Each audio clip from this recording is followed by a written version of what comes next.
Muito bem, bom dia a todos. Então, estamos dando início à defesa de qualificação do projeto de doutorado, então, da aluna Mariana Bruto de Pinto, sobre a minha orientação. Inicialmente, eu gostaria de dar bom dia a todos, agradecer a presença de todos vocês, principalmente, então, da nossa banca avaliadora, né? É um momento muito especial para nós, para a aluna, principalmente, porque é um momento bem de conversa e de alinhamento, né, para um projeto aí de aproximadamente 4 anos para sua realização. Então, eu queria agradecer a professora externa convidada, então, para a nossa banca, a professora doutora Kátia Carine do Monte Silva. Professora Kátia, muito obrigada pela tua presença, é um prazer tê-la aqui com a gente nesse assunto tão importante. A Mari sempre falou muito de ti desde o início da realização desse projeto, então a gente está bem feliz com a tua participação aqui. A professora doutora Kátia, ela tem graduação, então, graduação em fisioterapia pela Universidade Federal de Pernambuco, mestrado em nutrição por essa mesma universidade, doutorado em neurociências na Alemanha. Atualmente é professora, então, pela Universidade Federal de Pernambuco e coordenadora do PPG em fisioterapia, o Laboratório de Neurociências Aplicada também. Atua em pesquisa em neuromodulação não invasiva na recuperação motora de disfunções neurológicas desde 2005 e é membro fundador, então, da rede NAPEM. Muito obrigada, professora Kátia. E a nossa banca interna, então, a professora doutora Aline de Souza Pagnussá. Obrigada, professora Aline, também pela tua presença e pela tua disponibilidade. A professora Aline, então, tem graduação em fisioterapia pela Universidade Federal de Santa Maria, mestrado e doutorado em neurociências pela Universidade Federal do Rio Grande do Sul. Atualmente é docente, então, pela UFSPA, pela nossa universidade, e é pesquisadora, então, por 2 programas de pós-graduação, o PPG Ciências da Saúde e o PPG Ciências da Reabilitação também. Muito obrigada, professores. Então, como é que funciona, né? A aluna Mariana, então, ela tem aproximadamente 30 a 40 minutos, né, para fazer a sua apresentação, e logo depois, então, a gente entra com a arguição da banca. Começamos sempre pelo membro externo, a professora Kátia inicia, e depois a professora Aline, então, faz as suas colocações também. Muito bem, obrigada. Então, vamos começar, Mari, quando quiser, tá bem? Vamos lá.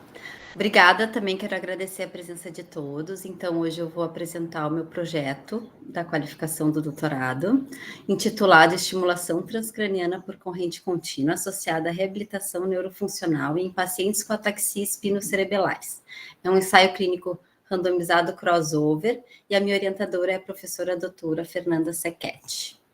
Então, as ataxias cerebelares, elas são um grupo de doenças progressivas que acometem o cerebelo e causam uma degeneração. Uma das mais prevalentes, que é as espinocerebelares, o que acontece? Ela aumenta a quantidade de poliglutamina, né, no cerebelo, e isso vai degenerando as células de Purkinje. E aí vai causando os sintomas, preferencialmente os sintomas relacionados a equilíbrio e coordenação, dentre outros como rigidez, bradicinesia, e até alterações cognitivas, como a síndrome cerebelar afetiva. Elas são hereditárias, então, elas podem ser as autossômicas recessivas, autossômicas dominantes, que são as ataxias cerebelares que eu falei, ligadas ao cromossomo X e mitocondriais. Então, em relação à prevalência e incidência, nós temos 3 casos de espinocerebelares por 100 mil habitantes no mundo. E existem 47 subtipos, tá? E no Brasil, os tipos mais comuns são o 2, o 3, que é a doença de Machado-Joseph, que também tem uma incidência alta, o 6 e o 7.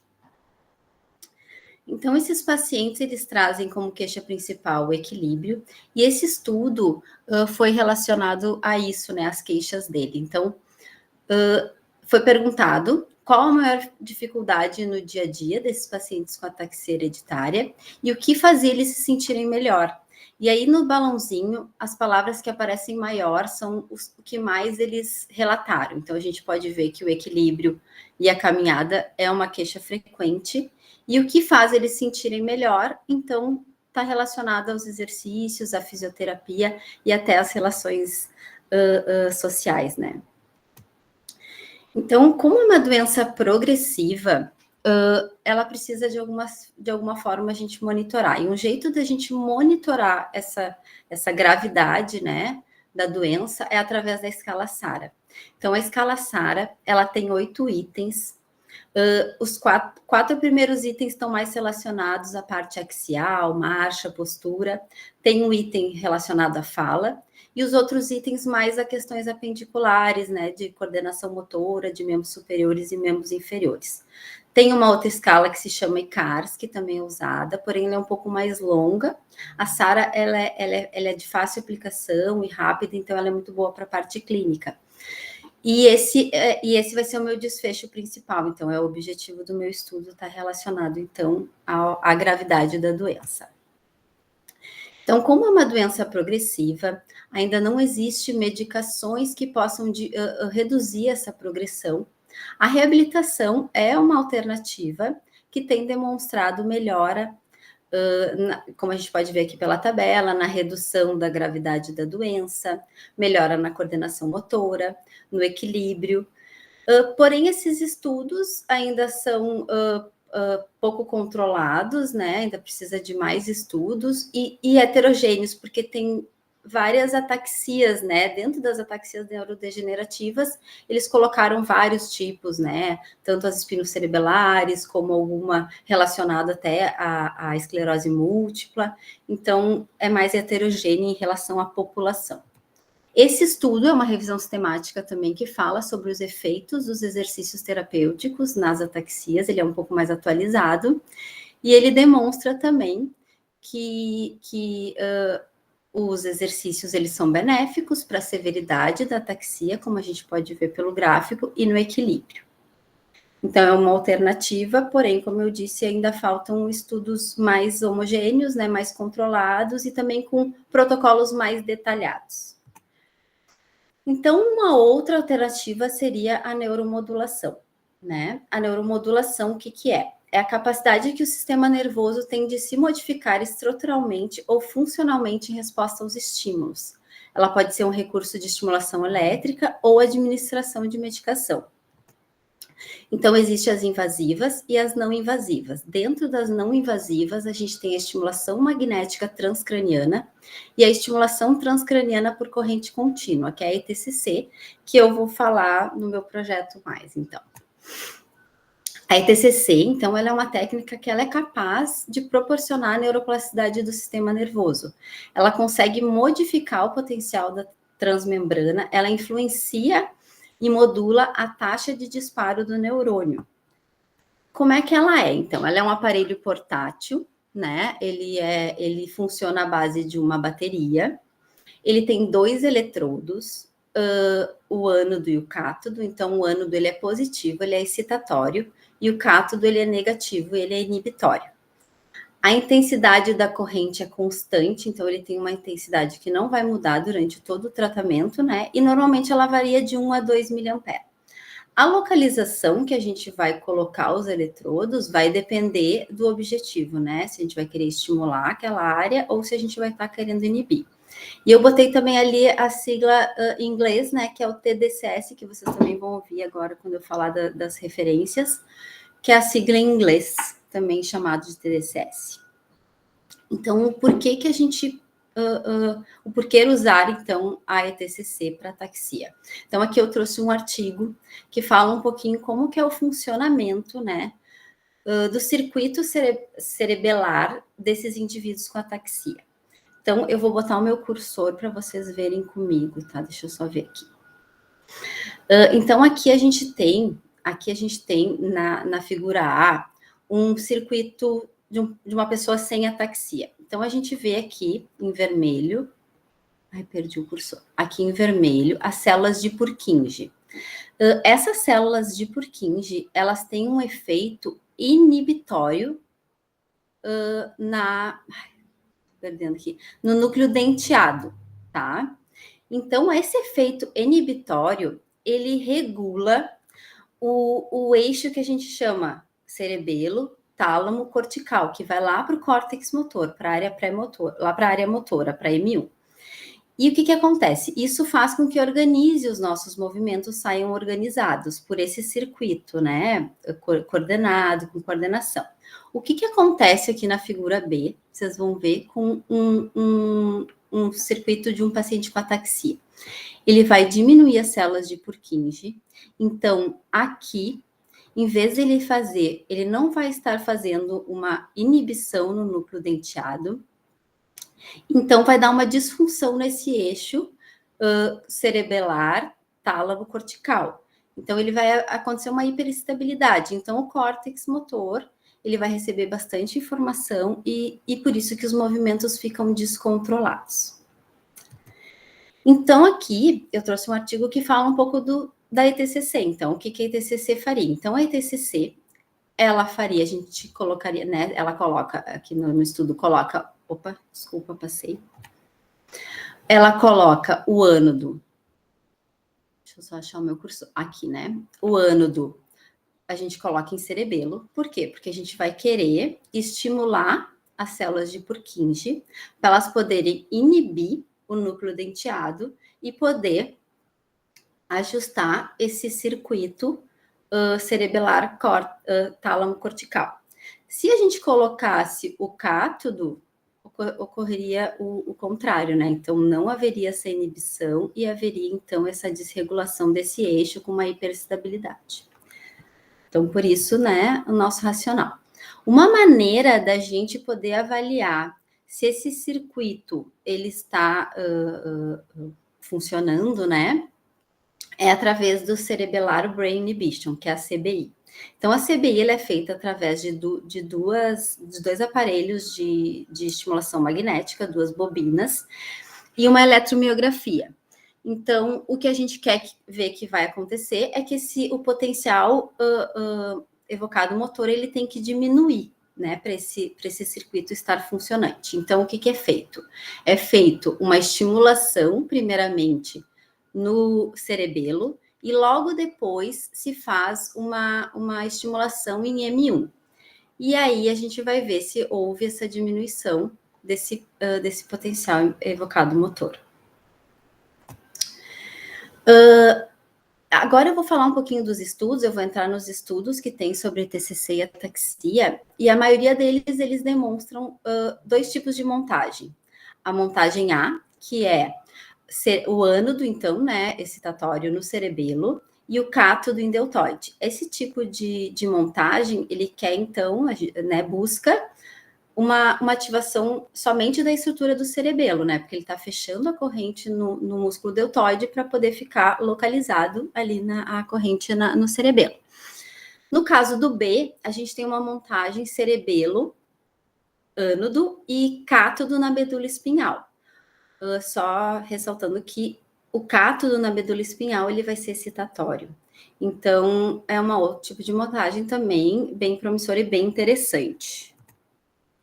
Então, agora eu vou entrar um pouco nos estudos, então, para falar para vocês.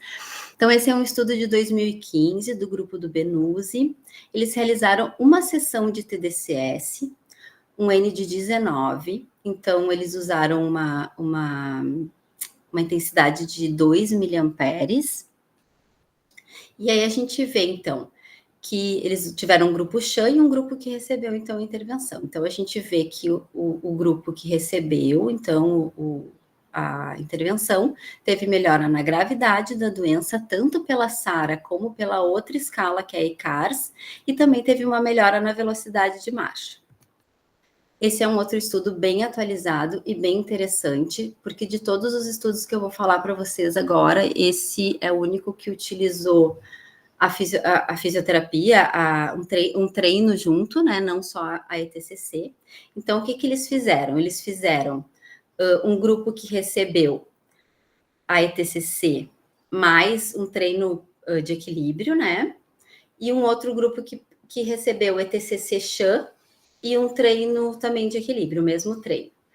E aí depois eles fizeram um washout de 7 dias e fizeram um crossover. E aí o que eles observaram, então, em relação à gravidade da doença? Eles observaram uma melhora, principalmente naqueles aspectos relacionados mais à parte da SARA apendicular, e também ali no gráfico, né, vocês conseguem ver também aqui, que teve uma melhora no índice de estabilidade.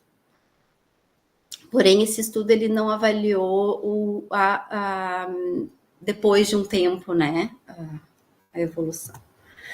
Esse é um outro estudo também de uma sessão, só que esse ele comparou a TDCS, a TAX, que é um outro tipo é uma corrente também elétrica, só que ela fica alternando, então eles queriam ver se essa corrente alternada, ela seria diferente ao TDCS, e um grupo Shan.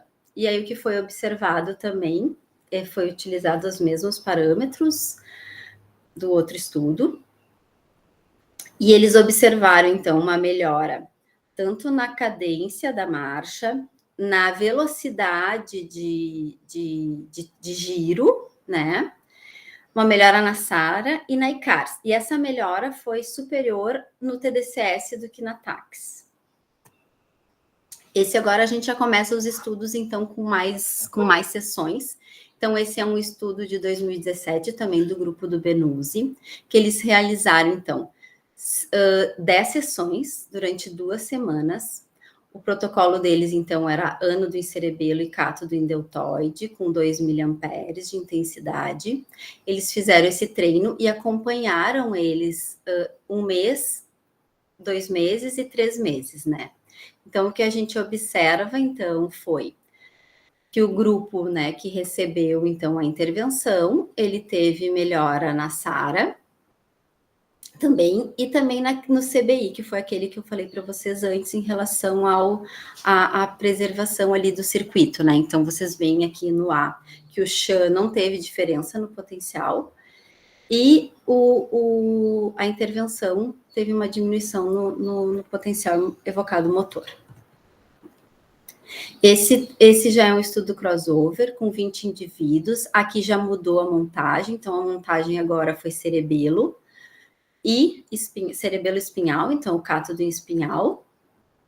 E o que eles fizeram? Então, um grupo recebeu a intervenção, então, de 10 dias também, durante 2 semanas, e o outro recebeu um Shan. Aí eles acompanharam, eles esperaram 3 meses e fizeram um crossover, né? E aí o grupo trocou, né? Então, o que a gente observou de melhoras também em relação a esse estudo? A SARA, a velocidade, e tivemos mais um desfecho que não tinha sido visto ainda, que foi a qualidade de vida, que é esse último aqui. Opa, passei demais. Esse outro... e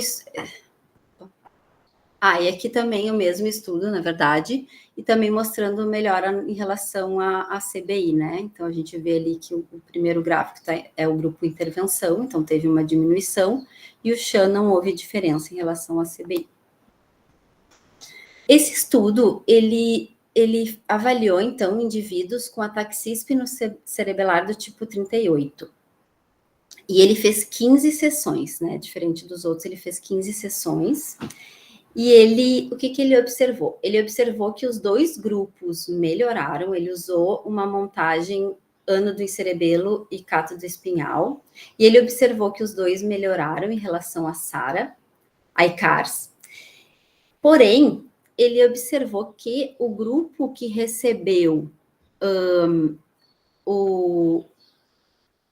Desculpa, errei uma coisa, tá, gente? Na verdade, o primeiro grupo ali, teve um grupo que recebeu, eles compararam as 2 montagens. Teve um grupo que recebeu a montagem cerebelo e deltoide, a outra recebeu cerebelo medula. Então, não teve, os 2 melhoraram, então, né, em relação a ICARS, porém, a gente observou que o grupo que recebeu a montagem de espinhal teve uma melhora em relação às funções cinéticas, diferente, né, do que recebeu o TDCS em deltoide, né? Cerebelo deltoide. Esse já é um estudo maior, mais atual, foi de 2021, então 61 indivíduos com ataxia, também do grupo de Benuse. Ele chama um estudo de open-label. Então, o que eles fizeram? O grupo 1, ele recebeu, então, 2 semanas também, 10 sessões, com os mesmos parâmetros, e a montagem foi cerebelo espinhal. E esse grupo 1 recebeu o CHA, e o grupo 2, ele recebeu o tratamento, a intervenção. Aí eles se passou 12 semanas, e o que aconteceu? Aquele grupo 1 recebeu a intervenção, e o grupo 2 recebeu novamente outra intervenção. Então, o que eles observaram, então? A gente vê aqui que o verdinho, então, é o grupo que recebeu as 2 intervenções, né? E a gente observa, então, tanto na SARA quanto na ICARS, eles também fizeram aqui CCAS, que é uma avaliação cognitiva, e o SF-36, a gente observa um efeito adicional em relação aos grupos que receberam 2 sessões, né, de intervenção. A gente vê que eles mantiveram, né, e reduziram mais do que o outro grupo. Bem interessante esse estudo. Aqui é uma revisão sistemática também, então, mostrando que tanto na gravidade da doença quanto na velocidade de marcha, então, esses estudos com ataxia e ETCC demonstram uma melhora, né, por essa revisão sistemática e meta-análise. Aqui é uma meta-análise mais atual, que também demonstra isso, porém, tanto na gravidade da doença, quanto na ICARS, também na SARA e na ICARS, nos dois, né? Porém, esse estudo, ele trouxe uma heterogeneidade alta e também um risco de viés aumentado. Então, realmente, os estudos que a gente viu, né, a maioria dos estudos que a gente viu ali, né, vários dos estudos, eles também incluem diversos tipos de ataxias. Tem alguns até que, né, colocam até ataxias por outras causas, né, não só hereditárias. E aí, né, a gente viu todos esses benefícios, porém, contrapartida, esse estudo de MAAS de 2023, ele realizou 10 sessões com N de 20, e ele utilizou a montagem cerebelo-deltoide. E o que aconteceu? Ele pegou só pacientes com SK3, então, né, a do tipo Machado Joseph, e o que ele percebeu é que não houve melhora nos aspectos da SARA, não houve diferença na SARA, e nem nos outros desfechos, né, inclusive até o CHA mostrou diferença, apenas na parte ali da SARA da fala que eles viram diferença. E o que esse autor, ele levantou como hipóteses, né, uma delas que talvez teria que ter um tempo maior de estimulação, o outro que os eletrodos poderiam estar em posições diferentes, e o outro, que eu botei aqui em vermelho, a combinação com a fisioterapia. Então, esse estudo nos trouxe esse insight aí dessa lacuna. Então, por isso, agora eu vou explicar a minha justificativa. A gente, então, já sabe, né, que a ataxia é uma doença progressiva, ela não tem cura, né, ela acaba diminuindo muito a mobilidade dos pacientes, porque ela traz diminuição de equilíbrio, né, falta de coordenação motora, e ainda não existe medicação que diminua essa progressão da doença. Então, a gente viu ali que a reabilitação, ela traz resultados na progressão da doença, porém, os estudos ainda são heterogêneos e ainda falta um pouco mais de detalhamento nos protocolos desses estudos. Então, uma boa alternativa é um estudo bem detalhado em relação ao protocolo, com uma população mais homogênea. A ETCC também é uma outra alternativa, né, de tratamento. A gente também viu, como eu mostrei ali, que ela tem bons resultados em relação à gravidade da doença, em relação à marcha, em relação até a aspectos de qualidade de vida e cognitivos. Porém, a gente viu nesse último estudo que ficou uma lacuna que tem que ser melhor explorada, né? Então, estudos que possam, um estudo que possa avaliar um outro tipo de montagem, uma ETCC associada a uma terapia junto, né, pode trazer melhores resultados. Além disso, né, a gente viu que tem um estudo apenas que usou a físio e a ETCC, né, que usou um tratamento junto, porém esse estudo não conseguiu acompanhar por um tempo maior, foi uma sessão apenas. Então, por esse motivo, e a gente já sabe que em outras populações, a ETCC, ela potencializa a reabilitação. Então, é necessário um estudo que compare, né, e avalie o efeito da reabilitação neurofuncional mais ETCC nesses indivíduos com ataxia para a melhora da diminuição da progressão da doença e na melhora dos outros fatores ali que vão ser os meus desfechos, controle postural. Então, por isso, do nosso estudo.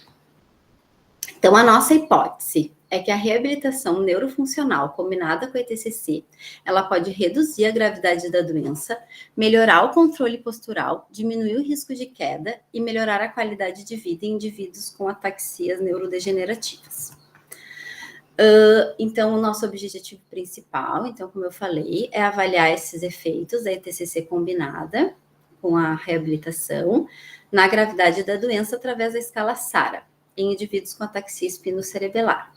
E os nossos objetivos específicos, então, é avaliar o efeito da combinação no controle postural através do mini-BEST e da estabilometria, avaliar o risco de queda através da escala FES, a mobilidade funcional através da TUG, qualidade de vida através do SF-36, a fadiga através da escala de fadiga, né?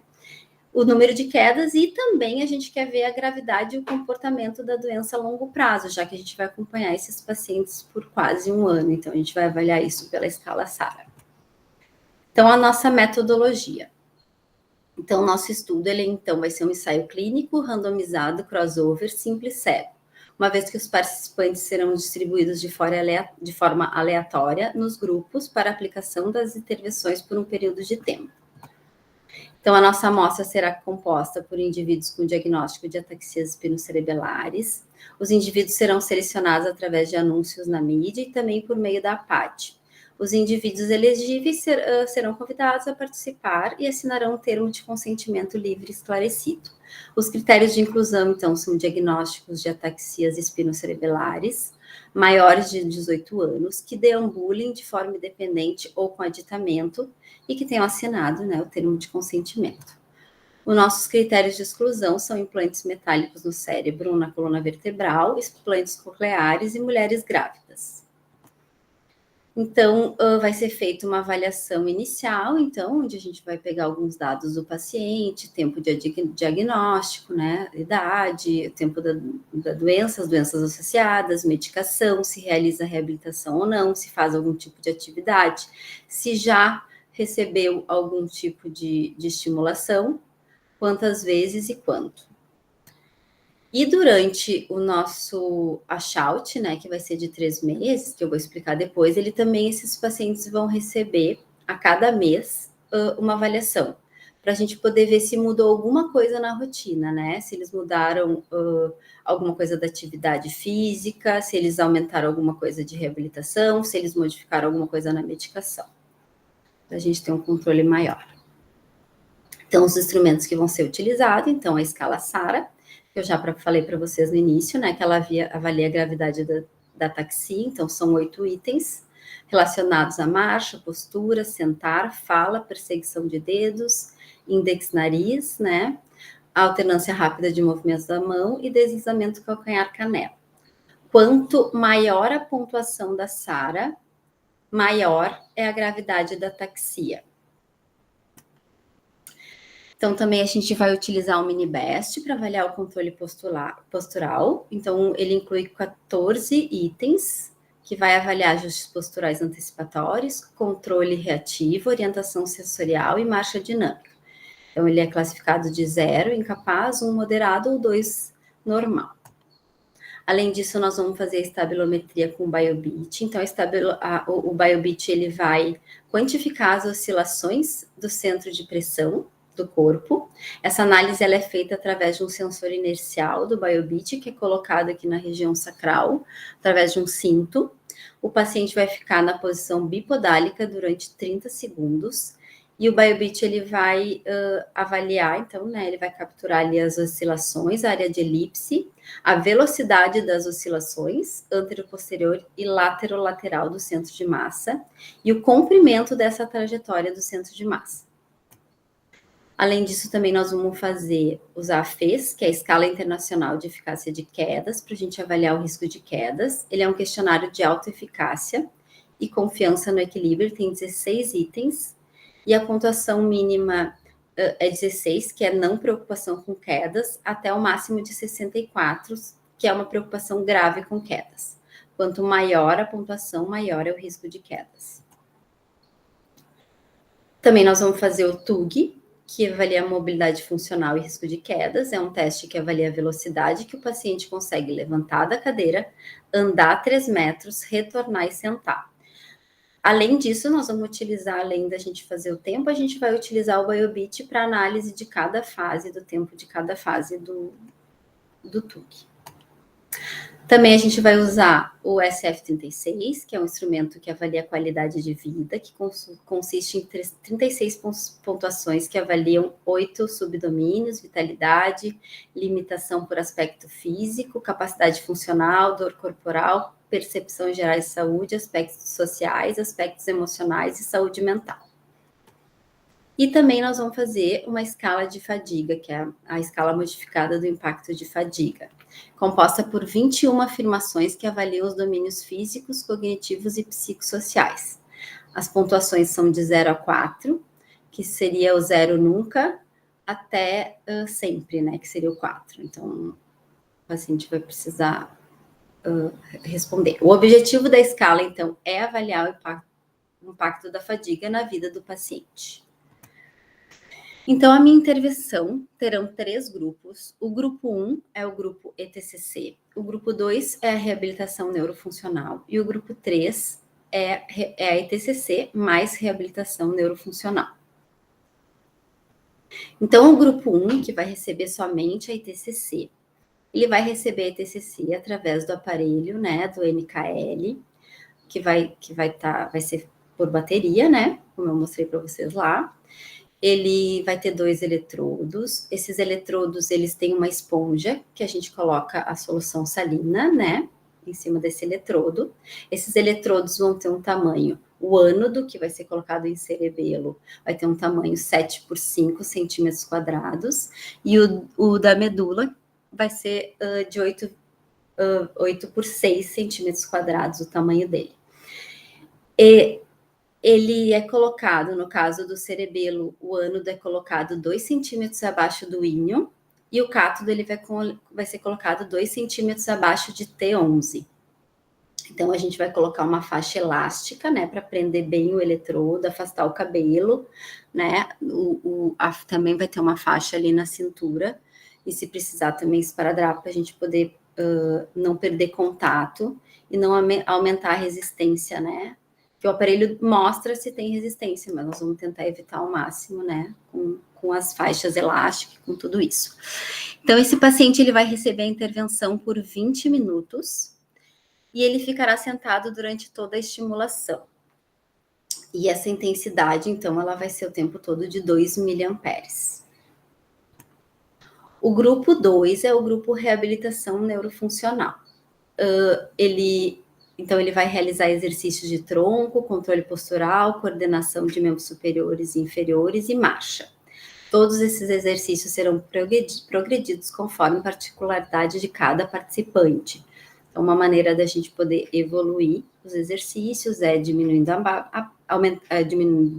base de suporte, aumentando a estabilidade, né, aumentando a velocidade, o tempo total, então, desse protocolo vai ser de 40 minutos a sessão, né, por sessão. Ele vai ser feito por 10 dias, durante 2 semanas, de segunda a sexta, né? E o outro protocolo de TCC também, depois eu vou explicar melhor para vocês no fluxograma. Então, aqui vocês vão ver só um pouco das fotos, né, do tratamento, do protocolo. Então, a gente vai trabalhar a ativação muscular de tronco sentado, a gente vai trabalhar ajustes posturais antecipatórios, com senta e levanta, equilíbrio com Romberg, né, Romberg atividades de membros superiores, o Tandem, também com atividades de membros superiores, coordenação de membros inferiores, associado à postura de unipodal,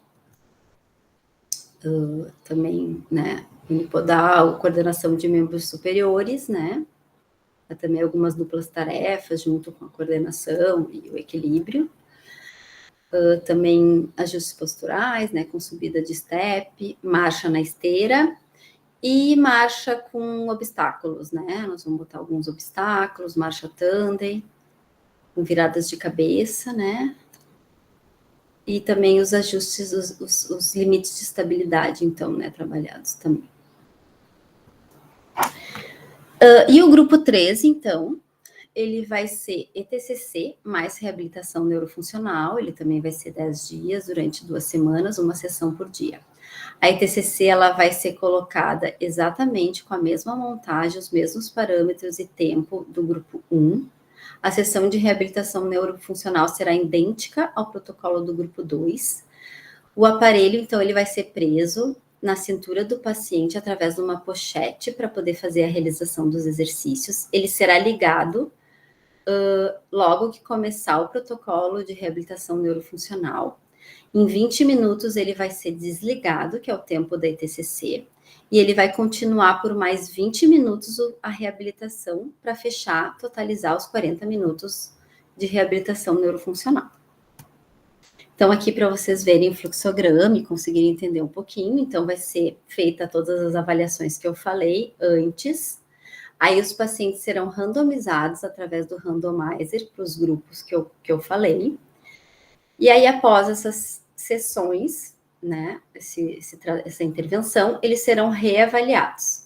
E aí nós teremos um washout de 3 meses e aí um crossover, né? Então, eles vão trocar e aí repete tudo. Esses pacientes também vão ser avaliados no follow-up, no tempo 2, que é ali depois dos 3 meses do primeiro protocolo, 3 meses depois do segundo protocolo e 3 meses depois do terceiro protocolo. Então, o cálculo da amostra, a amostra foi calculada com base no resultado da SARA obtido por Windsor em 2022, com um nível de significância de 0,05, um poder de 80%, adicionado 15% para eventuais perdas de segmento e serão necessários 15 pacientes para compor a amostra. Análise estatística, então, os resultados das variáveis qualitativas serão apresentados através de frequência absoluta e relativa e das quantitativas em média e desvio padrão, quando simétrica, mediana e intervalo interquartil, quando assimétricas. A normalidade será verificada pelo Shapiro-Wilk. Será utilizada a nova de medidas repetidas para avaliar os efeitos de intervenção, avaliação e da interação intervenção-avaliação, para verificar as correlações entre as alterações delta pós-pré dos instrumentos em cada intervenção que será aplicado, coeficiente de correlação de Pearson ou Spearman. O nível de significância, então, será de 0,05 e será utilizado o SPSS para análise dos dados. Então, aqui estão as referências. E eu agradeço, então, a participação de todos. Muito obrigada, Mari. Tudo 40 certo. minutinhos, tudo certo. Direitinho. Eu achei que eu corri um pouco, mas tá, deu certo. Não, tá tudo certo. Acho que se tu quiser tirar a apresentação agora, parar a apresentação. Isso. Deu. Não parou ainda, Mari. Só tira a apresentação ali. Isso, interromper Agora compartilhamento. deu, né? Deu. É melhor ver vocês. Muito bem, obrigada então, Mari, e acho que podemos começar. Então, professora Kátia, pode ficar à vontade com as tuas colocações, tá bom? Obrigada de novo pela tua participação. Obrigada mesmo, professora Kátia. Nossa, bom dia. Eu que agradeço, Fernanda, Mari, pelo convite. Assim, fiquei bem feliz pelo convite, fiquei bem feliz na leitura, né? Então, só quero agradecer. Eu acho que é o momento da gente trocar ideias, né? Essa é uma linha de pesquisa do nosso grupo também, então acho que é bem legal porque a gente pode trocar algumas figurinhas. Então, fiquei impressionada assim pelo público numa banca de qualificação. Tenho passeado por algumas qualificações e geralmente a qualificação é mais restrita, orientador, a banca, o aluno. Nossa, ter um grupo grande aí, eu vi muitos dos alunos, eu acho que é um momento bem rico, né, para a gente aprender juntos, trocar aí ideias. Então, fiquei feliz de ver Verdade. que vocês adotam aí, né? Mas bem, cumprimentando a Aline também, um bom dia. Eu vou deixar você, Aline, se você quiser trocar e abrir, eu não vou fazer algum comentário, fica bem à vontade, se a Fernanda permitir. É um momento, eu entendo, né? Que é de qualificação, a gente vai discutir um pouco sobre o projeto, né? Ainda está em elaboração, vamos dizer assim. Então, também, eu não sei como é o formato de vocês, mas eu deixo bem tranquilo. Se Fernanda quiser contribuir com alguma coisa, quiser trocar alguma coisa, fica bem à vontade. Então, é um momento para a gente aprender juntas, tá? Então, eu vou começar assim, de uma forma geral, a leitura está muito fácil, assim, está muito bem escrito, o rigor metodológico está presente, o levantamento da literatura que você faz está bem completo. Então, assim, foi uma surpresa, não uma surpresa, mas foi uma leitura muito agradável, muito fácil de acompanhar. Então, quanto a isso, eu não tenho nenhum comentário a fazer.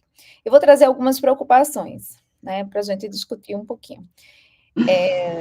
Porque eu tenho uma linha de pesquisa muito parecida e com a mesma pergunta condutora. E daí eu comecei assim, quando a justificativa, vamos lá. Qual é a pergunta condutora do teu estudo? Qual é o objetivo dele? Troca aí comigo, Mari. É avaliar se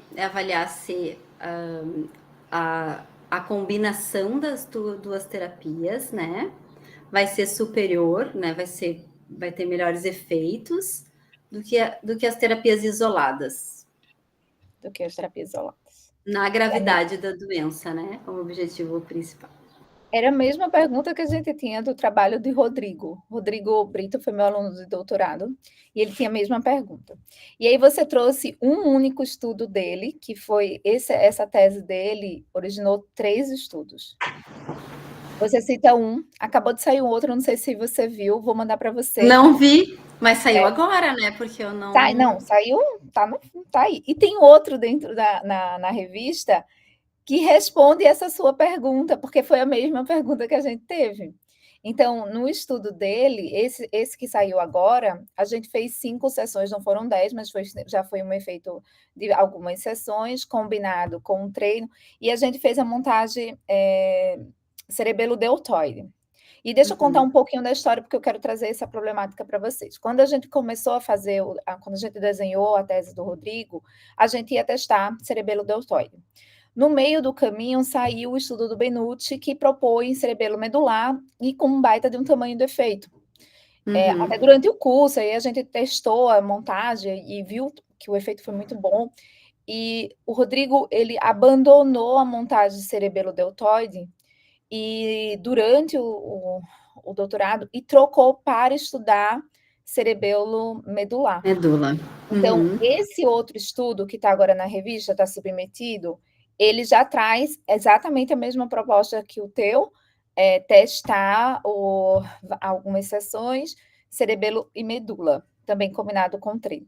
Então, essa pergunta foi que eu trouxe de preocupação. Talvez essa pergunta, daqui quando você for publicar, ela já não se justifique, porque já vai ter pelo menos 2 estudos aí ter feito. Qual a diferença entre o que a gente fez e o que vocês estão propondo? A gente fez 5 sessões, vocês estão propondo 10 sessões. Como o nosso resultado ele é positivo, com 5 sessões, também não acho uma justificativa muito forte de dizer assim, porque poderia dizer, mas foi com 5 sessões tivesse um efeito negativo, então será que mais sessões não daria um melhor resultado? Então, essa poderia ser uma saída, mas o resultado é positivo com 5 sessões. Então, nos desfechos de Sara também, professora Sara. Kátia. Sara, E o que eu acho que vai talvez de diferencial que a gente não fez, e que eu acho que é uma proposta bem legal, e eu acho que é muito próximo do que hoje a gente tem como pergunta clínica: quanto tempo dura o efeito? Isso a gente não fez um follow-up. Então acho que a proposta do follow-up e talvez, uma justificativa em cima disso, ela é bem legal. Quais os problemas que eu vejo? Vocês, é um estudo crossover e esse follow-up ele vai ser interrompido. Então, se eu jogo uma justificativa para tentar entender o tempo, e você propõe interromper com 3 meses, pode ser que isso caia. Principalmente porque se vocês observarem que com 3 meses ainda permanece o efeito. E aí eu vou trazer um pouco para a prática clínica. Eu também tenho, Kátia, uma prática clínica. Então, na minha prática e do que eu tenho visto, até a gente mudou um pouco de conduta por causa disso, o efeito, e aí não é um efeito de 10 sessões, geralmente a gente tem feito 15 sessões, ele tem durado de 3 a 4 meses, dependendo da população. Então, nós temos... Pode falar. Nós temos visto, assim, ó, que a gente tem feito mais protocolo de 10 sessões, a gente tem visto 2 meses... alguns pacientes já diminuindo, não chegando ao que era a Sara, mas dando uma piorada, sabe? A gente está com 15 sessões de protocolo e talvez essa diferença do meses, dependendo do paciente. Mas recentemente a gente recebeu até um irmão gêmeos, e muito interessante, é outra questão que eu vou chamar a atenção, da heterogeneidade que a gente tem de respostas, às vezes, no mesmo grupo de classificação da ataxia. A gente recebeu 2 irmãos gêmeos, os 2 Machado Joseph, os 2 tratados com o mesmo protocolo. Respondeu melhor na montagem cerebelo-medula e o outro cerebelo-deltoide. Então, a gente está conduzindo agora vamos dizer assim, agora em consequência desse estudo que a gente fez, do trabalho do Rodrigo, o Rodrigo está entrando agora como pós-doc, tem um outro aluno de pós-doc na mesma linha, a gente está tentando entender que fenótipos, né, dessas doenças respondem melhor ou não. Será que a gente consegue predizer? Será que tem biomarcadores? Então, a gente está mais agora tentando investigar se tem algum biomarcador que possa indicar, ser preditivo de resposta. Porque a gente entende que é muito interessante, alguns vão responder super bem e outros não respondem tão bem. Então, só dentro da mesma população você pode ter essa variação. Então, essa questão da duração do efeito, ela também tem variado. Então, o que eu acredito? Eu não acredito que vai ficar até 3 meses, isso eu acredito 10 sessões, mas é possível que. E como vocês têm um crossover, aí pode ser que você, se você não mostra... Assim, eu estava voltando nesse dos irmãos, só para retomar. Esses 2 irmãos ficaram 3 meses e retornaram na clínica e eles não voltaram ao estado basal, era isso que eu queria dizer. Eles não estavam com o estado basal. Isso não teria problema no estudo crossover, se você controlar ele por ele mesmo, né? Você vai fazer a normalização, ele pelo seu basal no momento que ele iniciou. O controle que você precisa fazer com relação a isso, mas se você coloca a desculpa de que vocês estão querendo ver um efeito de follow-up, e vocês mostram que esse follow-up não voltou, aí essa justificativa cai por água, né? Assim, porque se você está querendo ver um follow-up e você interrompe, como é esse desenho de estudo? Então, eu estou trazendo aqui questionamentos de possíveis problemas que vocês possam ter na hora de publicar. Depois, sim. Entendi. Porque a publicação vai ser assim, tá? Qual é a tua lacuna? O que é que traz de novo? Então, se você meio que repete algo que já foi feito e não traz nada novo, a revista pode ser que dê aí um probleminha aí para vocês conseguirem publicar, principalmente em revista boa. E como está tão bem desenhado o estudo, eu acho que merece vocês pensarem, porque já vão sair mais 2 estudos esse ano, se Deus quiser, porque o outro está na revista, mais 2 que vai estar dentro dessa mesma perspectiva. Então, é uma coisa de se pensar, tá? Sim. Então, vamos lá, eu trago mais... Pode falar, Mari, fica à vontade. Aí, vamos... eu não sei como é que foi de vocês, mas acho que é algo interessante, assim, do nosso, é que também a gente vai ver, né, os 3 grupos. Eu não sei se vocês tinham, mas a gente tem um grupo que tem só físio, um grupo que tem físio e neuromodulação e um grupo que tem só ETCC. Então, eu também acho que isso é um diferencial, né? Então, eu iria falar, era a minha próxima pergunta, exatamente essa. Porque, veja, vamos lá, pergunta condutora. A combinação é melhor do que o efeito isolado. É isso, né?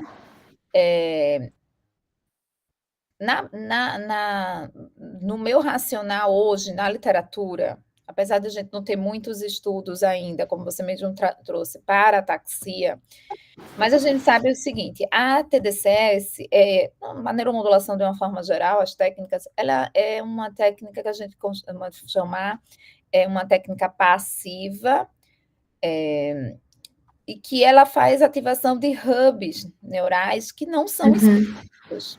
Tanto é que a gente trata um monte de coisa dentro do mesmo protocolo, na mesma área, né?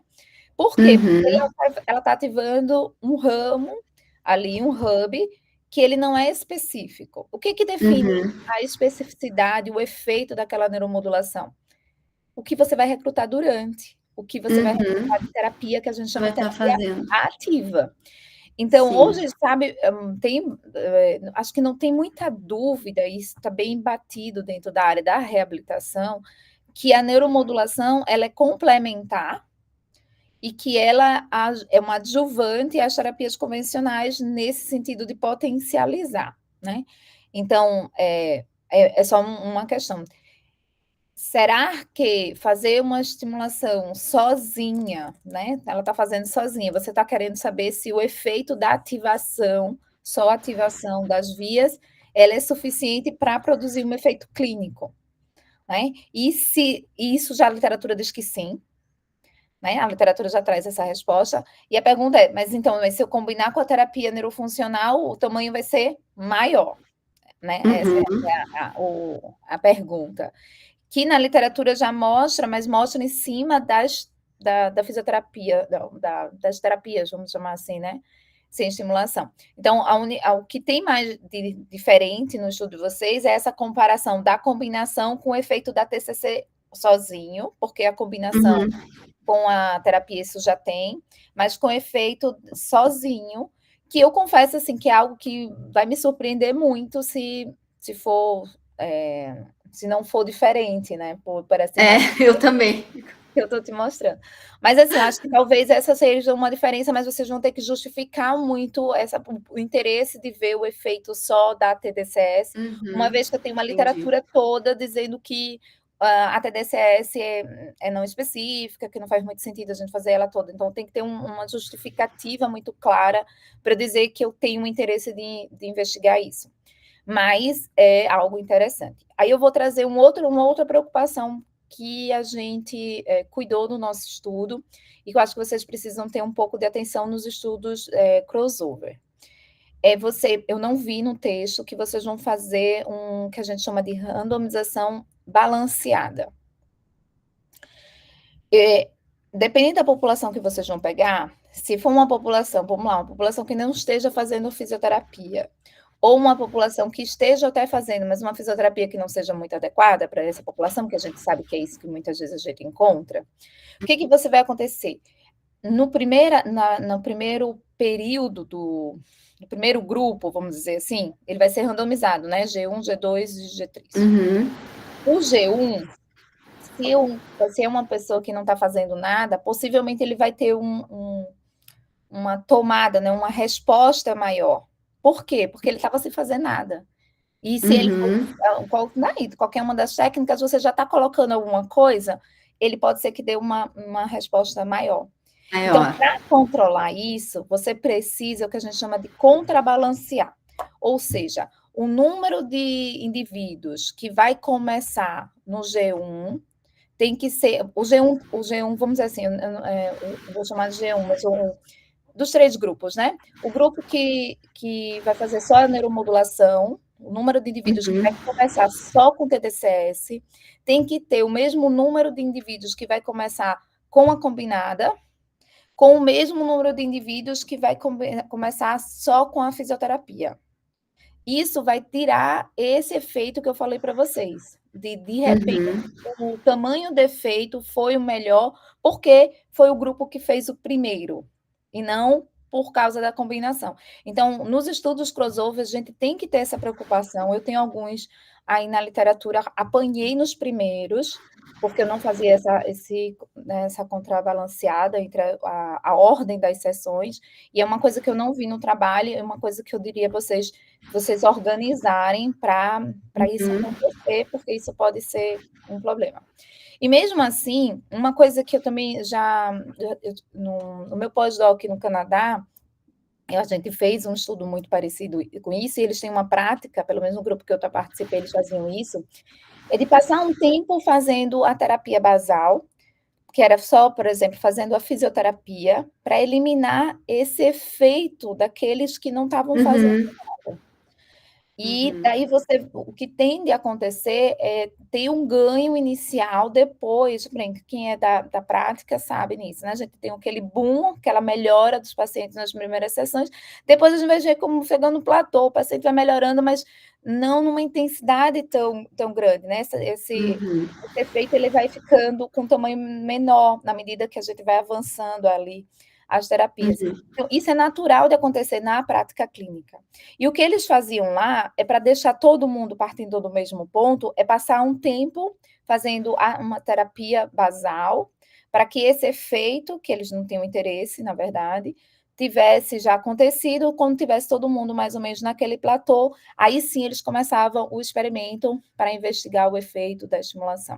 Então, é uma outra possibilidade, né? Que aí muda um pouquinho, é fazer 2 grupos, mas fazendo um basal, um período de baseline, Basal para o efeito só da neuromodulação, da fisioterapia neurológica, né, neurofuncional. Então, faz um tempo, vê o efeito dela, quando eles atingirem ali mais ou menos um platô, porque acontece, você joga a neuromodulação, chã, e o outro combinado, né, ativo, e aí você consegue ver os tamanhos. Uma sugestão também. Uma sugestão. A gente fez um estudo, a gente publicou um estudo de caso recente, com estimulação transespinal, que a gente fez isso. Ele começou com a fisioterapia e ele dobrou, ele era um mini BEST que a gente avaliava, ele dobrou ali, melhorou bastante o mini BEST, só com a fisioterapia, e depois a gente ia acompanhando semana a semana, e ele já não conseguia mais evoluir no mini BEST, mantinha ali o mesmo score, e a gente já não estava com a mesma terapia, a gente não estava conseguindo mais evoluir, salvo engano, depois de 5 ou 6 semanas. E a gente não conseguia mais evoluir. Aí a gente foi e colocou a neuromodulação. A gente fez uma estimulação transespinal, colocou uma estimulação, e aí a curva dele volta a subir, com o mesmo estímulo que ele estava fazendo da fisioterapia neurofuncional. Então, é um único caso, não dá muita força de evidência, mas ele fortalece isso que a gente acredita, que a neuromodulação ela potencializa algo que ali já está acontecendo com a fisioterapia. Então, assim, só para chamar a atenção desse cuidado, talvez, de fazer essa randomização balanceada. Certo? E ficar atenta aí, já saiu um outro do Rodrigo, que já faz essa combinação, mas a montagem cerebelo... Mas esse outro do Rodrigo não saiu ainda, saiu um, tu falou, né? Já saiu esse, cerebelo deltoide, e o outro está na revista, que é cerebelo medular, que é nessa... Medular. Mas fica atenta, porque deve estar saindo por aí. Deixa eu fazer uma outra pergunta aqui, deixa eu acompanhar aqui nas minhas anotações. No programa de vocês, tem essa questão do número de publicações? Porque no nosso, ele exige mais de uma publicação no período de tese, né? Ou melhor, no período de doutorado. Vocês deslumbram ter mais de uma publicação com esse estudo ou uma única publicação? Eu respondo? Não tem mais. Não pode responder. A ideia é ter Tem mais de uma, né, professora Fernanda? Não sei se o ideal, sim, professora. Para eles receberem o título de doutor, eles têm que ter no mínimo um artigo publicado, tá? para defender simplesmente sem receber o título, pode ser um artigo submetido somente. Mas tá. o que geralmente acontece com os alunos do programa é que os alunos defendam 2 artigos, 3, as melhores teses, 4, que nem da professora Aline, é sempre 4, 5 artigos. Mas geralmente 2 ou 3 artigos, tá? Dos alunos Mas mais vocês deslumbram ter mais de uma publicação com esse estudo? A minha pergunta. Ou é A vocês... gente deslumbrava muito, né? Eu queria tanta gente para nos ajudar, mas a gente ainda deslumbra, né? Mas Falando então, é assim. isso que eu tô, para mim não está claro. Que se esse estudo, vocês têm uma ideia de que ele vai gerar mais de um artigo. Sim, E, sim. e se sim, eu acho que isso talvez pudesse ficar mais claro, porque vocês vão ter que ter perguntas condutoras diferentes para esses 2 artigos. Se vocês vão diferenciar, vão separá-los ali pelos desfechos, e se isso for, é bom estar no projeto. Um projeto bem amarrado, até porque também a gente poderia contribuir, né? Se a ideia é ter mais de um.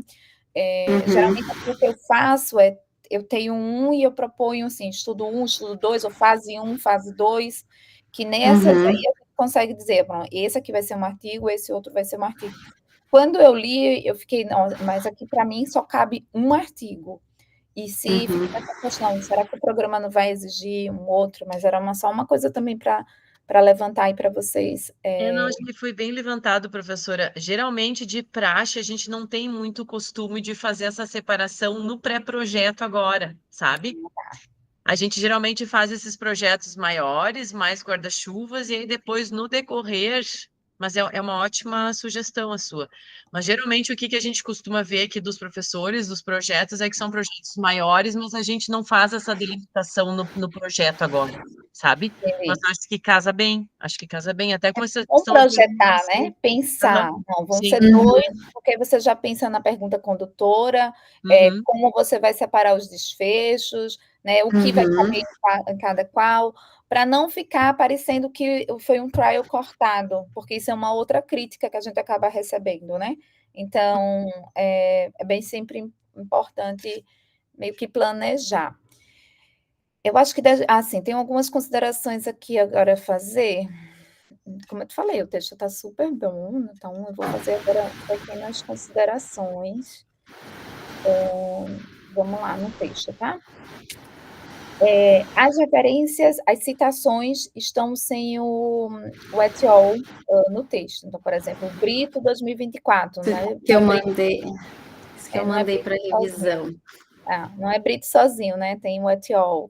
A Nietzsche 2000, é Nietzsche e Paulus, né? Que aí, no caso, são os 2 autores. Então, tem que dar uma revisadazinha na formatação. No texto da introdução, em algum local tem 20 miliamperes. Aí eu disse... Foi um erro de digitação. Sim, eu vi Mas hoje. no parênteses tem 20. Não tem como. É que então, tinha assim, 20 minutos, aí 2 miliamperes. E eu acho que ali na digitação aconteceu algum erro. mas corrigi lá, eu vi que no texto o resto está tudo certinho, mas se aparecesse 20, não é 20, pelo amor de Deus. Não pode. Não pode. Então, segura lá esse 20. Aí eu vou te falar, pronto, essa é uma outra questão que eu queria discutir. A população, né? Vai ser só ataxia, acho que espinocerebelar, não é isso? Isso. Tipo 3. Aí eu vou te falar uma outra experiência que eu tive com uma espinocerebelar tipo 3. E a gente já começou a tratar a espinocerebelar, a gente gosta muito desse protocolo cerebelo-medular, sendo que o que acontece? A espinocerebelar, ela tem subtipos. A do tipo 3. O tipo 3. Ela tem 7 subtipos.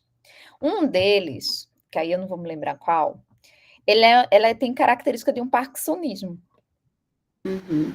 E aí a gente começou a tratar a paciente como espinocerebelar, montagem clássica, e o paciente não evoluía, e características de um parkinsonismo, bradicinética, rígida, com freezing de marcha. Então, que um protocolo que a gente utiliza para Parkinson é na transespinal, né? E a gente mudou o protocolo da paciente para fazer uma estimulação que a gente faz para Parkinson, que é a transespinal magnética, e ela começou a responder. Estou chamando a atenção porque dependendo das características, né, do subtipo do Machado Joseph, vocês podem não ter efeito. Isso pode ser um viés. Como eu de repente selecionar mais ali, né, dentro dos tipos, não sei, né? não é muito fácil achar. Inclusive, eu não conhecia na minha prática, eu nunca tinha pego quando a gente avaliou, que eu vi as características. Sabe que na minha prática eu vejo menos também, eu vejo mais os clássicos. Não é comum, mas como os critérios de inclusão espina cerebelar, vai acontece esse específico subtipo da SCAR3 não responde a essa montagem, pelo que a gente observou, é uma única pessoa, mas ela não tinha as características atássicas, era muito mais de um parkinsonismo. Parkinsonismo, entendi. Vou chamar a atenção para ti por causa disso, também de uma experiência. É importante isso. Eu estou finalizando aqui, eu nem perguntei se tinha tempo, mas eu vou já concluindo aqui, deixa eu ver só algumas questões. Pode ficar bem à vontade, professora Kátia. Obrigada. Também é uma questão de entendimento, depois você conversa aí com a Fernanda. Eu tenho uma visão de que critérios de inclusão, ou critérios de elegibilidade, é o que eu tenho interesse, o que eu vou incluir, né? Que público eu tenho interesse? Eu tenho interesse nos pacientes de espina cerebelar, que estejam maior de 18 anos, eu quero adultos, né, que tenham algum comprometimento na marcha. Esse é o meu grupo de interesse. Aí esses são os seus critérios de inclusão, são esses que você coloca para dentro. Depois desse grupo selecionado, você dizer, mas eu não posso ter aqui mulheres grávidas, porque, ou que tenham implantes, eu tenho interesse nesse grupo, mas eu tenho que excluí-los, porque a minha intervenção pode trazer algum tipo de... E isso, para mim, é critério de elegibilidade. Ter assinado o termo de consentimento, eu não acho que é um critério. Um critério. De elegibilidade, né? Ele simplesmente não aceitou fazer parte do estudo, mas ele não entra como um critério, mas veja, é um tipo de entendimento, entendeu? O entendimento eu tenho interesse nesse grupo, né? Tenho que tirar desse grupo esses problemas. Segunda fase, que é a que a gente coloca lá no fluxograma, quando você tem aquele fluxograma, o que você recrutou, o que aceitou participar, né? E por que eles foram excluídos. E aí, nesse caso, um deles não aceitou participar. Mas ele não entra como, para mim, critérios de inclusão, entendeu? Ele entra ali na base. Mas também fica à vontade, assim, mas é uma questão só de entendimento que eu estou trazendo para vocês. Uma coisa boa que vocês estão colocando, que foi uma crítica nos estudos de Rodrigo, nesse estudo que você citou, aí, que você mostrou da gente, a gente usou o balance. E nesses outros, a gente não trouxe, a gente foi só para as medidas clínicas. E aí vocês estão colocando a estabilometria, né? Que, no caso desses estudos que a gente colocou, os revisores criticaram a gente não ter mantido o balance. Então, vocês vão ver, eles fizeram uma crítica da gente ter colocado só o mini-best e não ter mantido o balancing, que é uma medida mais fina, né, dessas variações. Eu acho muito legal que vocês vão ter, porque vocês não vão receber essa crítica que a gente recebeu. Aqui eu já falei. O estudo ser simples cego, não dá para fazer um duplo cego? Ou até um triplo cego? Isso daí pessoas, né, assim... que acho que depende muito. No desenho que a gente colocou, professora, não tem como, porque o paciente ele vai saber a terapia que ele está sendo submetida, por exemplo. Vocês têm só a se fosse um TDCS Chan ali, e os dois, aí tudo bem, mas você não, acho que não. Tem razão. Nesse estudo que a gente fez. Não, é verdade. Mari, você falou certo, no teu texto não tá, pelo menos não tá fácil de entender, e na tua apresentação também não. 2 centímetros sob o ínion, abaixo do ínion. Sob, para mim, é como se ele Abaixo do ficasse íneo. no íneo, né? Isso. Ou talvez botar 2 centímetros abaixo do íneo. Uhum.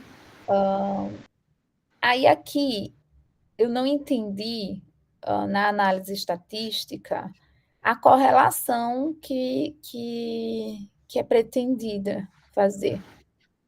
Tu me explica? Melhor pessoa para explicar de estatística. Não, tá, não se preocupa. Depois, então, deixa Não, eu um texto mais claro. Porque, assim, a nova de medidas repetidas, tá, ali eu entendi, acho que era bom colocar que tipo, né? Aí eu acredito que vai ser uma 3x2, né? 3 momentos por 2 antes e depois, não sei, vai ser que vocês vão ver. Uma questão do crossover, aí também de alerta. Muitas vezes é importante normalizar pelo basal, porque muitas vezes o efeito pode permanecer, e daí não dá para ser uma 3x2, teria que ver. Mas as correlações, tem assim, para verificar as correlações entre as alterações dos instrumentos. Essa parte eu confesso que eu não entendi, nem no texto, nem na tua apresentação. Mari, tá tranquila. Boa, não, Não tem problema. vou te dizer que Só eu vou depois ter que explica melhor. vou ter que conversar com a estatística que me ajudou. Só depois, talvez, deixa um pouco mais Vou ser claro bem no sincera, texto. assim. Para que a gente, leitor, consiga entender melhor. Um pouquinho melhor. Tá, eu vou conversar com ela e te dou um retorno também. Para finalizar, não vi no texto, mas importantíssimo para não ter problema também de publicação, registrar ou no Clinical Trials ou no REBEC. Hoje as revistas não estão aceitando mais que não tenha, isso pode ser um não problema, vai ser registrado. Já faz esse registro lá. E por último mesmo, cálculo amostral. Cálculo amostral, eu assim, eu não sei. Eu sei o nosso cálculo amostral. Porque o cálculo amostral, vocês estão usando um estudo que fez uma outra intervenção, né? Eu acho que foi físio, né? Ele fez fisioterapia, não eu acho que ele faz o... Ai, meu Deus, cadê? Eu tinha anotado ele aqui. Tai Chi Chuan, não é? Isso mesmo. E daí eu acho um pouco diferente. Eu acho que vocês, como tem um estudo do Rodrigo, que é o mesmo desfecho, muito próximo, acho que vocês poderiam calcular por ele. O que eu tenho feito aqui, eu faço um grupo piloto, eu faço um estudo piloto inicial, e aí eu faço o cálculo em cima do resultado do nosso estudo. Do piloto. O que dá muito desesperador, né? Às vezes dá um número absurdo, daí a gente fica com baita problemão. E aí o que eu tenho saído por... Tu acha que a Mari caiu? A Mari caiu. Então, deixa ela voltar. Deixa ela voltar, acho que você deve ter dado algum probleminha na internet. Tá. Só um minutinho, professor. Não se preocupa, tá tranquilo.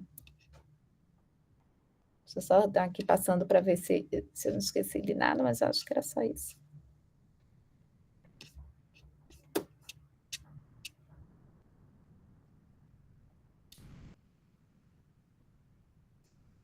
Deixa eu escrever para ela.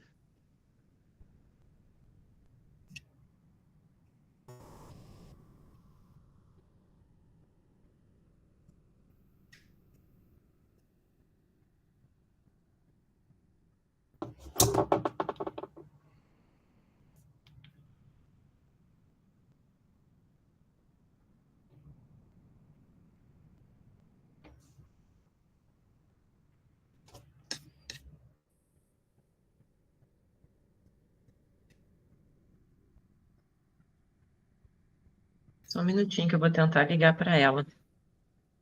Tá.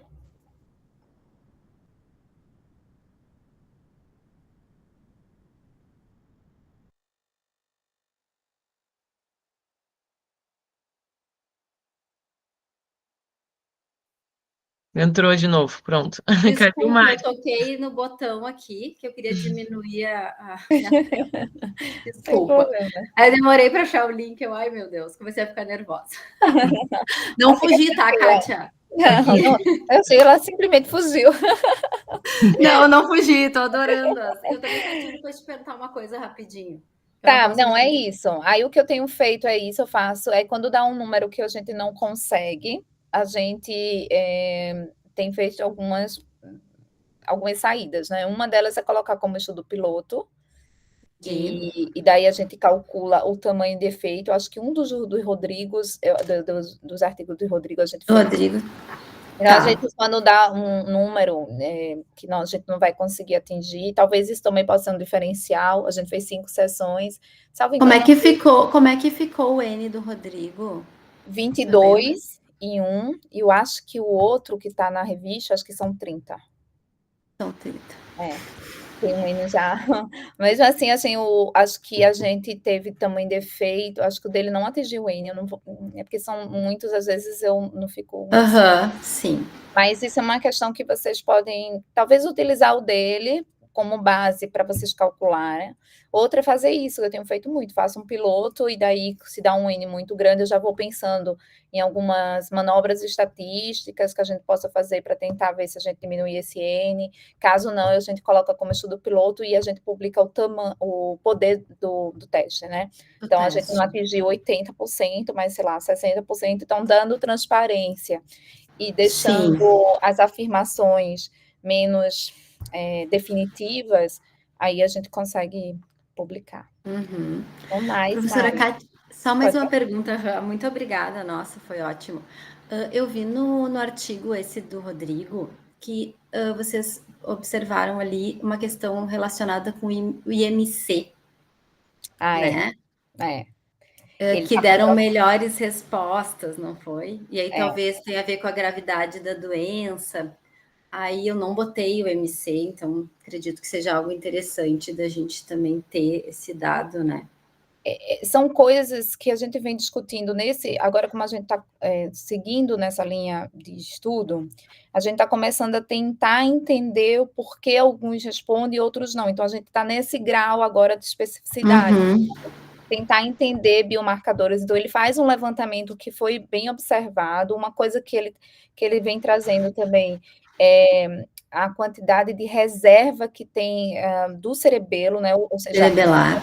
dependendo da extensão da lesão cerebelar, isso pode interferir de forma diferente. Então, é algo que a gente vai estar começando a estudar. Será que tem biomarcadores? Ele tem também, pela experiência desses anos de estudo, esse estudo da tese de Rodrigo foi um multicêntrico com o pessoal da USP, e a percepção dele, às vezes, uma ataxia mais axial, ela responde ao protocolo de forma diferente quando ela é apendicular. Então ele veio começando a observar diferenças relacionadas aos fenótipos, né, da doença, que agora é o que a gente está tentando estudar. Então, os nossos próximos estudos vai vir nessa linha, de tentar entender mais de biomarcadores, de características que possam explicar melhor, ou até indicar qual o melhor protocolo aplicado. Então, a gente vai vir mais com essa...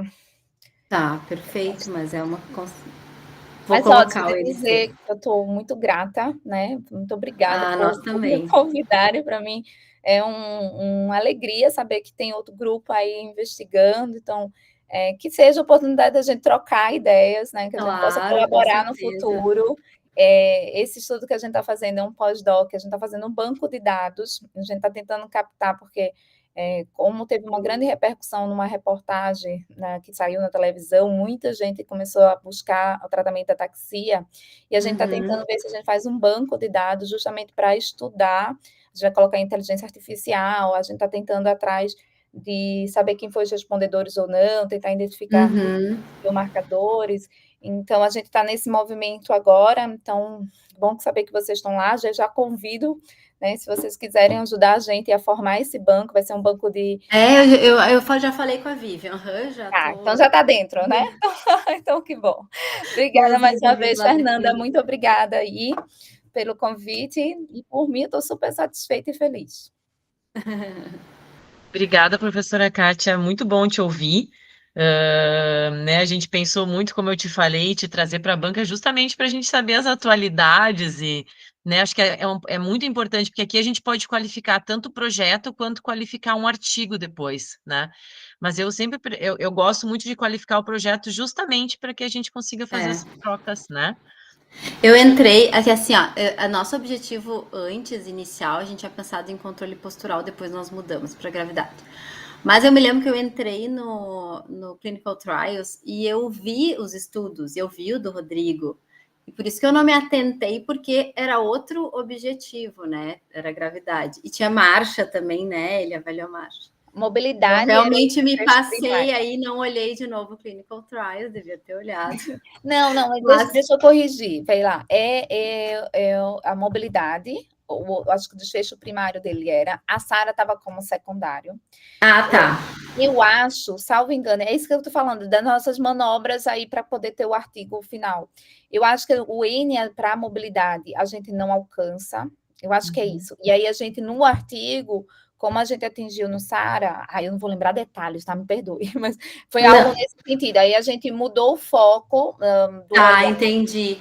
Para a gente poder ter mais segurança na afirmação e colocou os outros como desfechos secundários. Assim, houve uma modificação aí, é a mesma pergunta condutora, mas eu acho que a gente modificou um pouquinho a questão dos desfechos, eu acho, por causa disso. Eu relaxei também, não, o nosso estudo é diferente, mas aí, claro... Não, mas acho que isso é uma questão que a gente consegue agora, mas tu sabe que eu gostei bastante da tua colocação, professora, em relação a ver a permanência do efeito dessas terapias, né? Eu acho que isso às vezes é fácil da gente modificar no projeto, né? Às vezes até tirando esse estudo crossover e dando uma atenção especial mais ao tempo desses indivíduos no pós-tratamento. Né? Isso é uma pergunta clínica, assim, é uma pergunta hoje que a gente que está na prática clínica, que os pacientes perguntam. Para indicar, né, com certeza. E aí, vai durar até quando? E como a doença, né, degenerativa, progressiva, vai durar até quando? Hoje a gente está tendo, assim, indicação, volta daqui a 3 meses, para a gente repetir isso. A gente tem feito agora, professora Kátia, bem individual. Acho que vocês também fazem isso. Eu acho que o Rodrigo me passou isso. A gente faz bem individual. A gente pega e faz um gráfico individual e vai acompanhando esse paciente. E mostra para ele, tu já perdeu em 2 meses. Às vezes a gente indica antes, às vezes a gente indica depois. Então, maravilha. Mas, claro, fica ruim, porque aí um pergunta para o outro. Mas tu faz em 2 e eu faço em 3. Ele já... mas por quê? Fica... estranho, né? No meu caso, é muito como a gente recebe gente de fora, a gente vai dar uma previsão, né? Porque a gente não consegue fazer esse acompanhamento muitas vezes. Mas é isso, eu acho que a pergunta hoje... Aí eu estou falando de clínica, eu não vejo tanto essa preocupação ainda na literatura científica.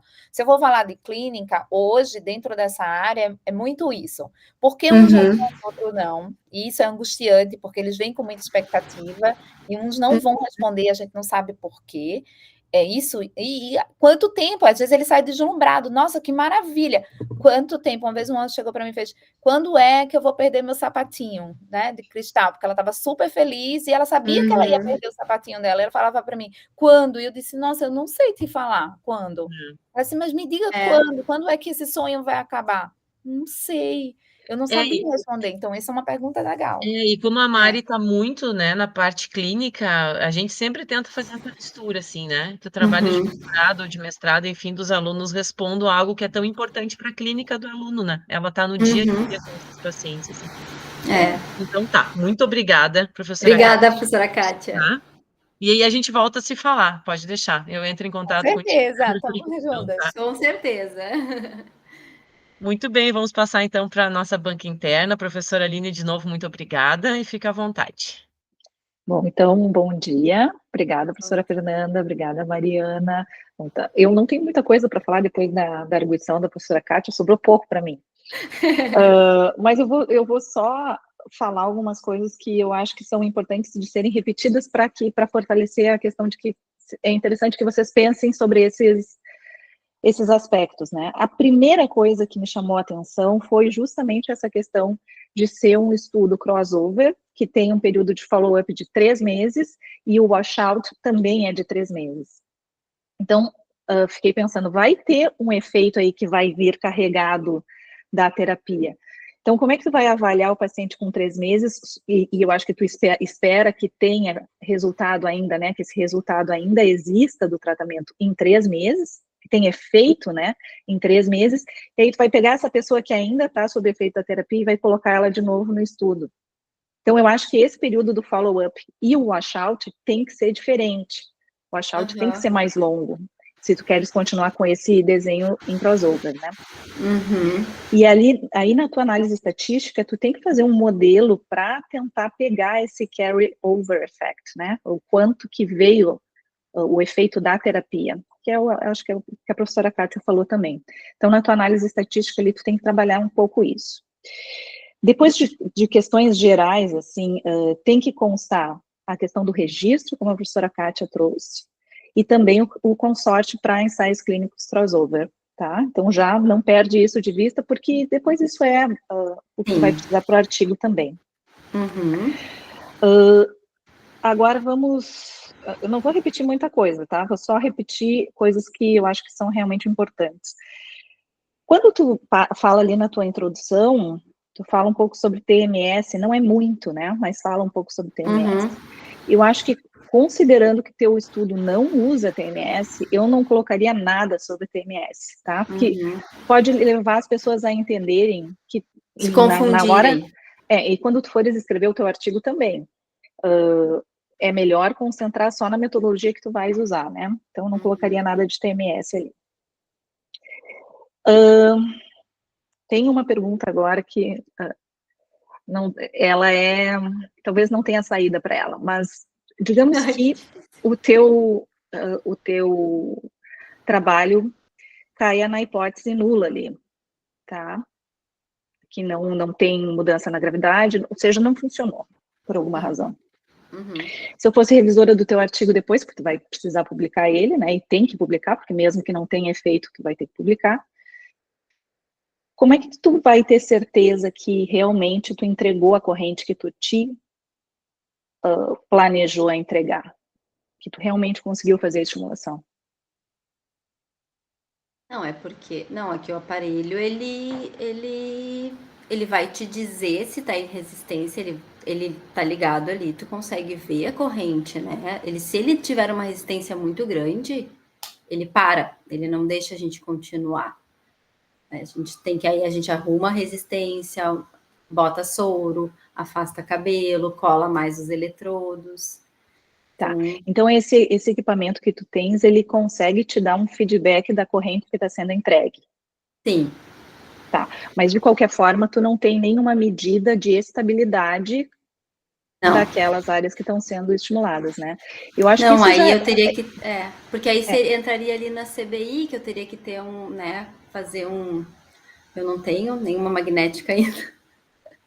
Sim, é justamente nesse sentido. Eu acho que vale a pena pensar sobre isso. Sim, eu entendo. E isso vai ser um Teria um fator resultado que bem legal. é uma limitação do estudo que é inerente ao equipamento que tu tens. A gente tem o ideal e o real, né? O real é esse. Esse teu equipamento eu não conheço, mas então ele tem ele se tem algum problema na entrega da corrente, ele consegue Ele te dar esse para, ele retorno, avisa, ele para. apita, aí a gente precisa arrumar. Então ele para e aí ele só continua se tu diminuir a resistência, né? Aí E ele normalmente não... é cabelo, falta de soro, né? Então, às vezes não tá bem colado o eletrodo. Então ele E avisa. talvez antes de começar o estudo, vale a pena aferir o equipamento, né? Sempre a gente precisaria fazer isso, mas aferir o equipamento para saber se ele realmente está entregando aquilo que ele diz que entrega. E uma outra coisa... Eu nem sei como é, eu não sei, até a professora Kátia pode me ajudar. Eu nunca feri o meu lá, eu não sei como é que é, professora Kátia, se... Com multímetro você consegue ver a diferença. Tá. Então eu vou fazer isso já agora, porque... Sim, vale a pena sempre fazer esse controle, tá? E aí depois essa vai ser uma limitação do estudo, né? Eu acho que depois lá no teu artigo tu vai ter que colocar alguma coisa sobre isso, né? Que tu não tinha como realmente ter certeza do que foi entregue, mas que tu aferiu o equipamento para ter certeza de que ele estava entregando aquela corrente, tá? Bom, deixa eu ver aqui. Eu tinha também essa questão dos critérios que eu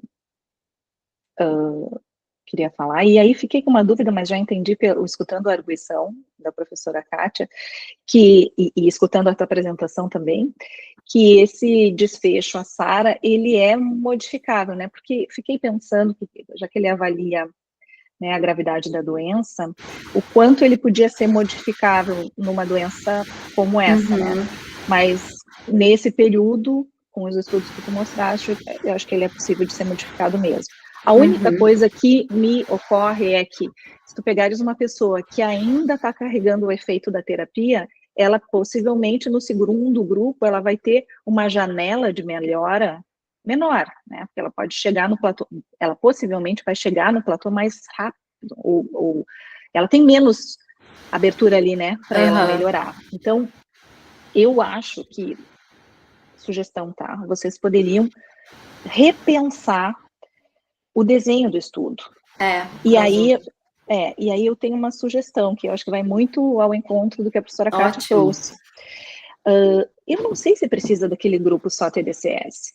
Na hora que tu tira aquele grupo só TDCS, tu diminui em 15 a tua amostra. Então, né, pelo teu cálculo amostral, tu precisa de 15 por grupo, 45 no total, né?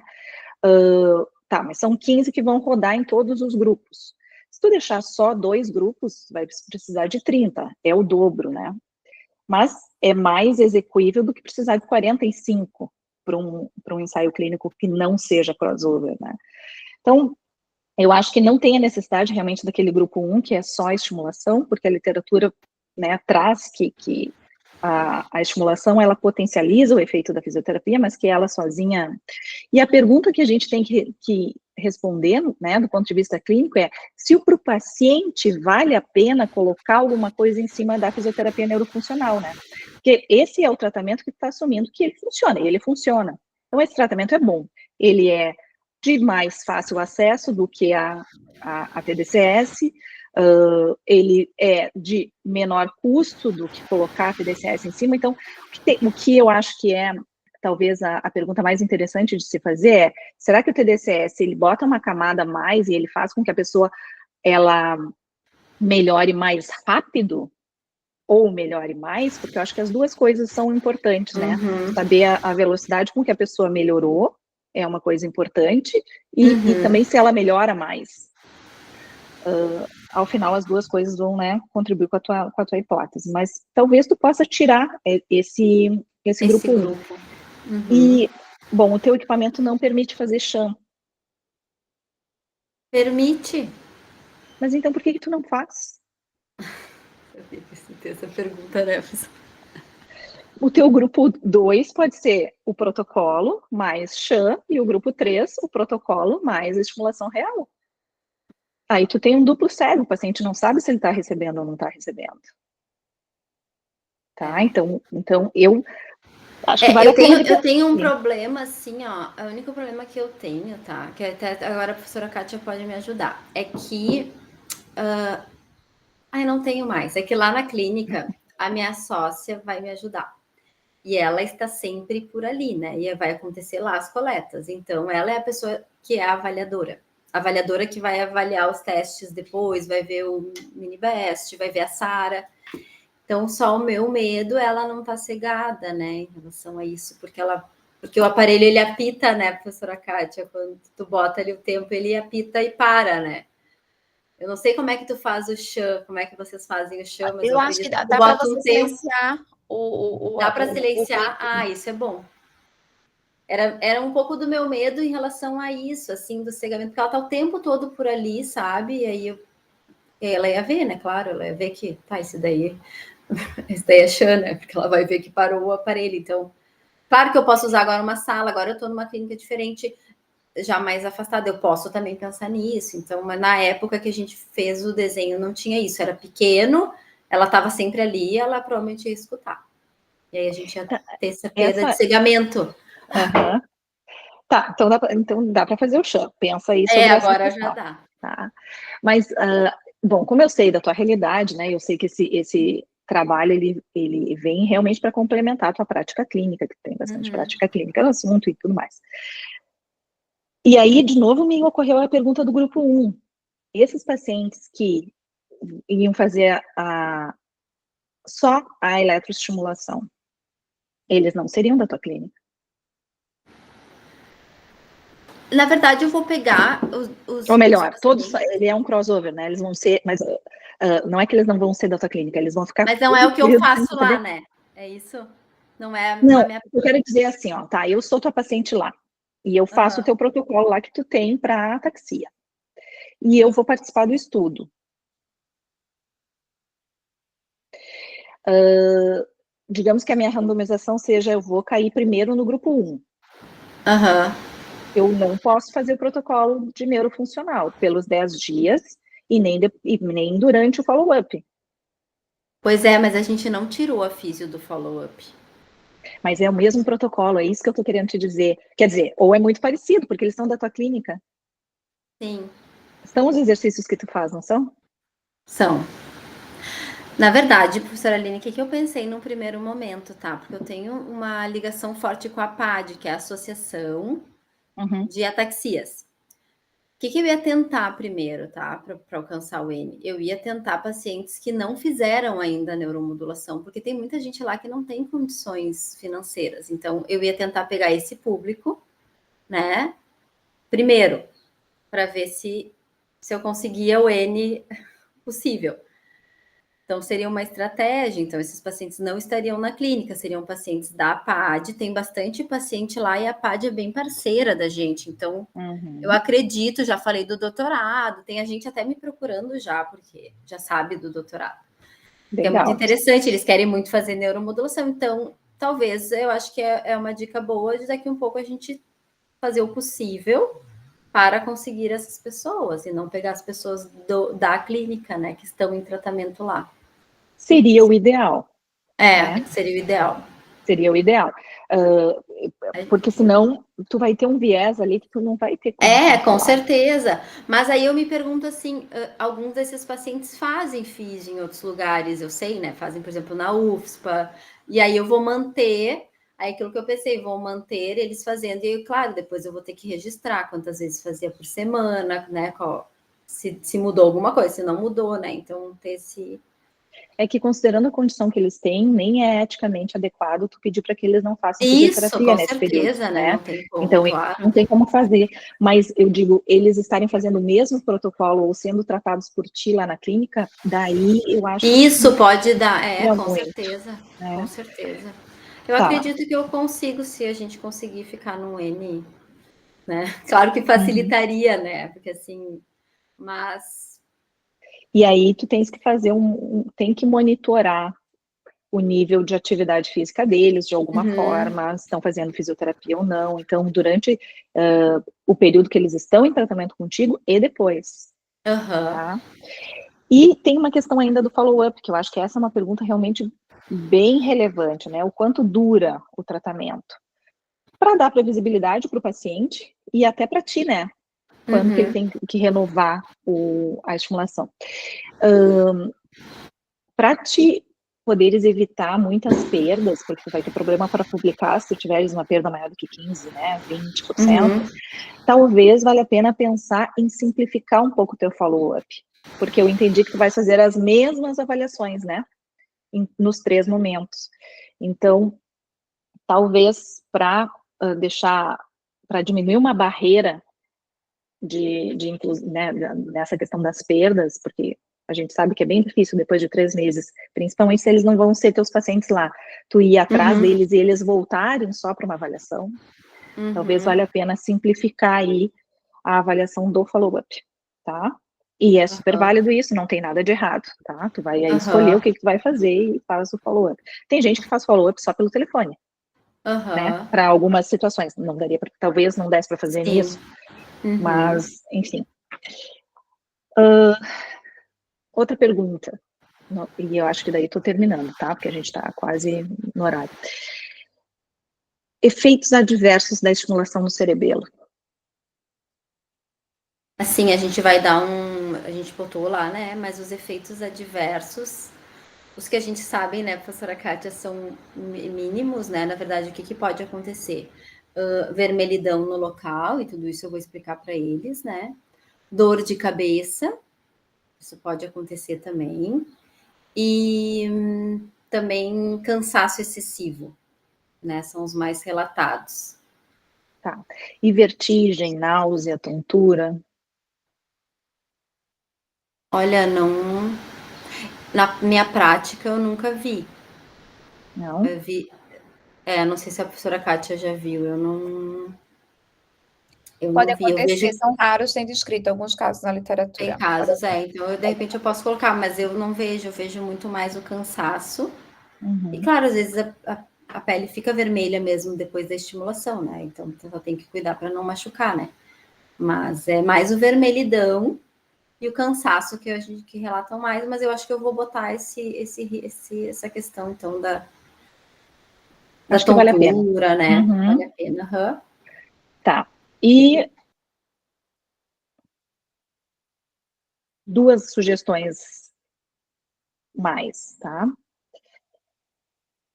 Eu acho que começou a chuva aqui. Não sei, Ai, Fernanda. meu Hoje Deus, tá, eu hoje estava tá com medo que prometendo. não tivesse. Tá tendo Internet, nem luz. uma previsão de temporal aqui, professora Kátia, aqui no sul. Então vou acelerar, porque daqui a pouco eu caio até. Eu acho que tu tem que melhorar um pouco eu imagino que tu já tenha isso na tua cabeça, tá? Mas a apresentação aqui no projeto vale a pena tu trabalhar um pouquinho mais na questão do teu protocolo.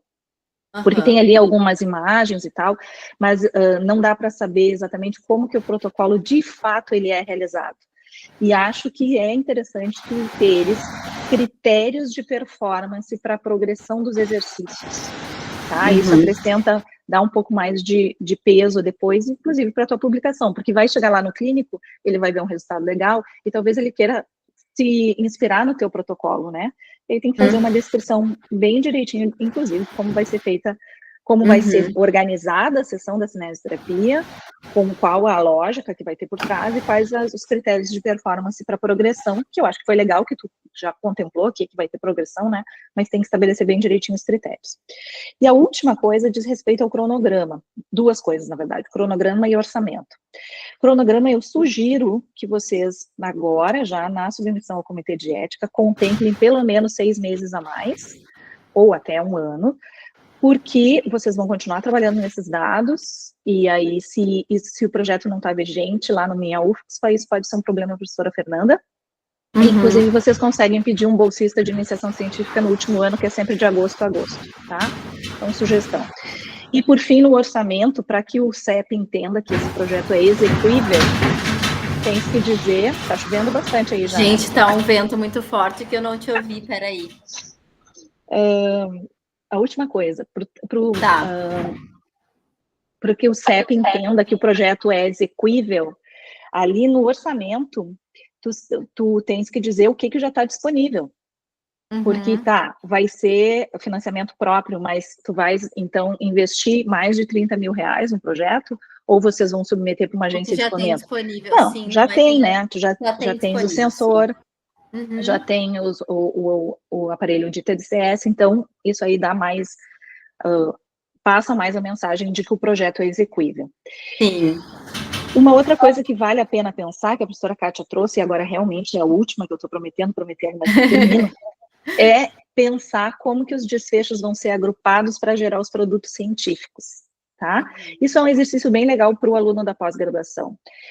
Pensar, bom, esse é o meu projeto guarda-chuva, mas como é que eu vou agrupar os meus desfechos para produzir 2 artigos, que é o que tu precisa para a tua tese? Se um deles não for publicado depois, porventura, né, e um for, tu vai ter o título. Mas o ideal é que tu tenhas um pouco mais aí, né?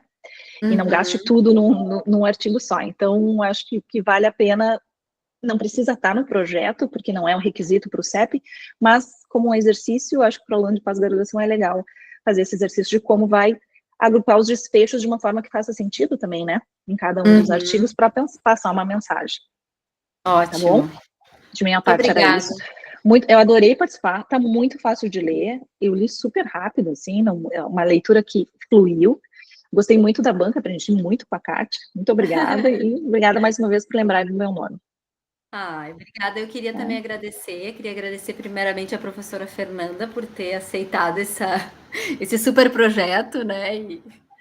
E também muito a professora Kátia e a professora Aline, porque foram muito boas as contribuições e ajudaram muito. E esse projeto ele é muito especial para mim, assim, até me emociona.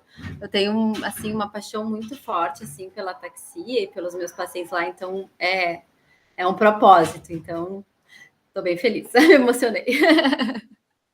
Obrigada. Obrigada, Mari. Obrigada, Aline. Tu sabe que essa tua colocação do protocolo, eu estou fazendo assim agora. Todos os trabalhos de doutorado, enfim, eu disponibilizo um aluno para fazer um estudo protocolo, assim. Então, a gente está trabalhando nesses dados, a gente vai colocar certinho nível fácil, nível intermediário, nível difícil, toda essa parte da progressão para cada um dos exercícios, assim, justamente para, né, para ser execuível para outras pessoas, né? Eu acho que isso é bem importante, assim, na nossa área, tá? Mas obrigada pelas tuas colocações, sempre muito claras, assim. E a gente vai pensar muito com carinho nas colocações de vocês, né? Já estou bem convencida, assim, que esse estudo crossover, a gente propôs o estudo crossover com o intuito de acompanhar o paciente ao longo do tempo para entender como é que ele se comporta. Isso é algo que a Mari tem da clínica, né? Mas a gente sabe que para pesquisa, muitas vezes, é difícil, né? Não bate, assim, as informações, e fica mais complicado, tem muito viés. Mas a gente vai repensar com carinho. Tá? Professora Kátia, não sei se tu levantou a mão. Só para fazer, então, duas questões assim, que me ocorreu na fala de Aline. Uma, no estudo de Rodrigo, agora que foi publicado, a gente fez também essa questão da progressão. Então, a gente tem esses critérios de performance, talvez mereça, a gente fez uma escadinha na medida que ele ia progredindo, como ele fazia, talvez possa ajudar vocês.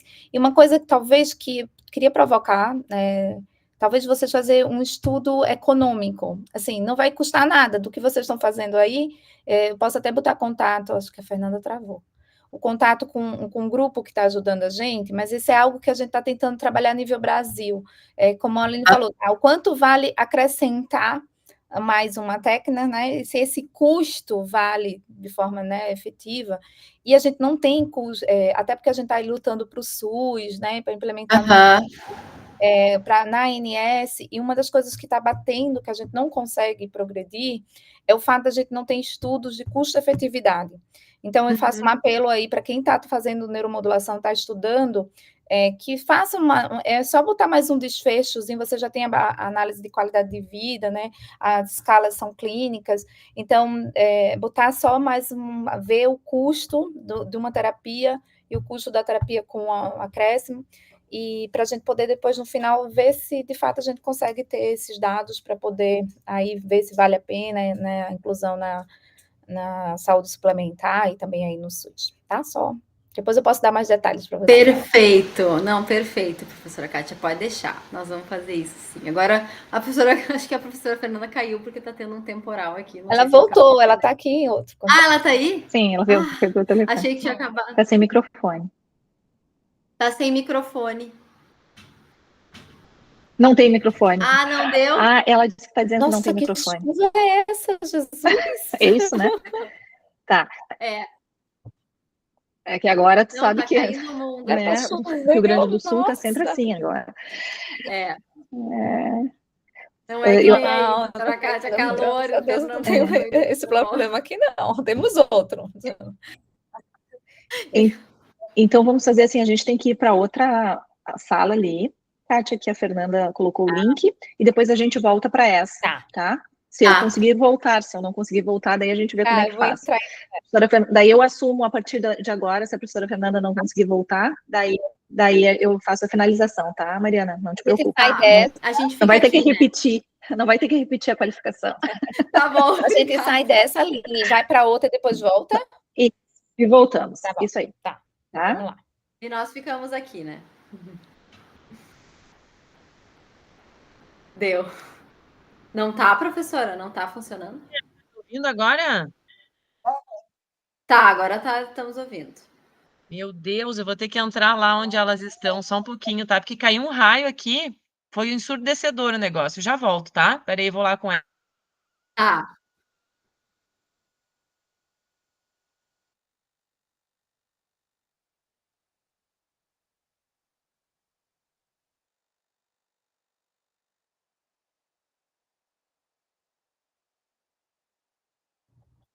Eu voltei porque ninguém aceita na outra sala, eu não sei. Kátia, é que eu voltei agora, professora, caiu um raio aqui, fiquei sem luz, meu celular não escutava vocês, mas agora eu voltei.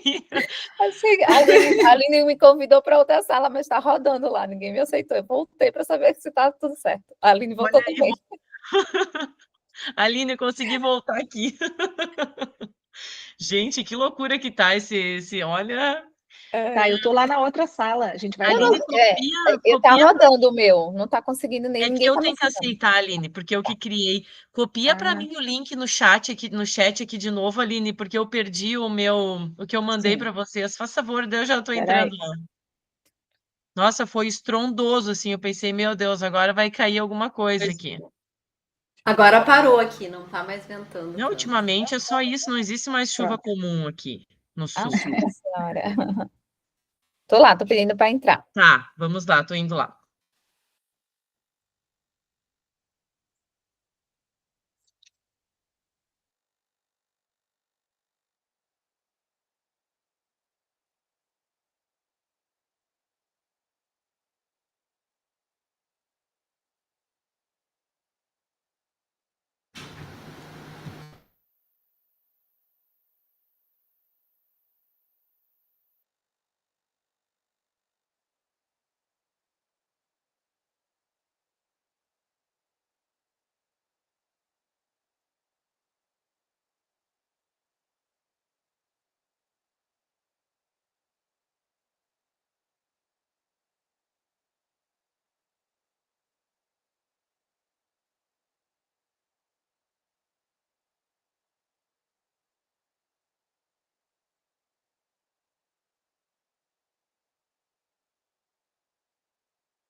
Muito bem, voltamos para cá.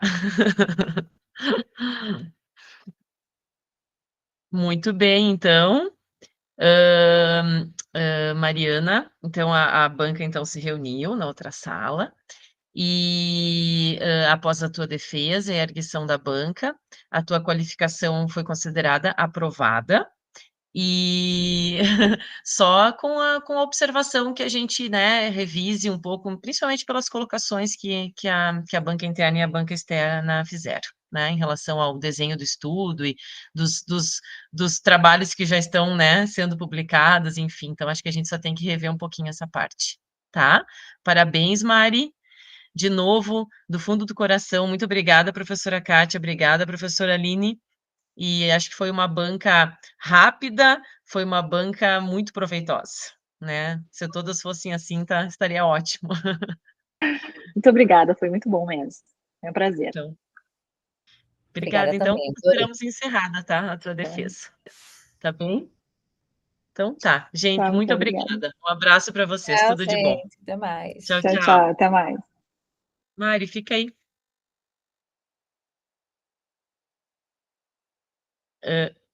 Não estou te escutando.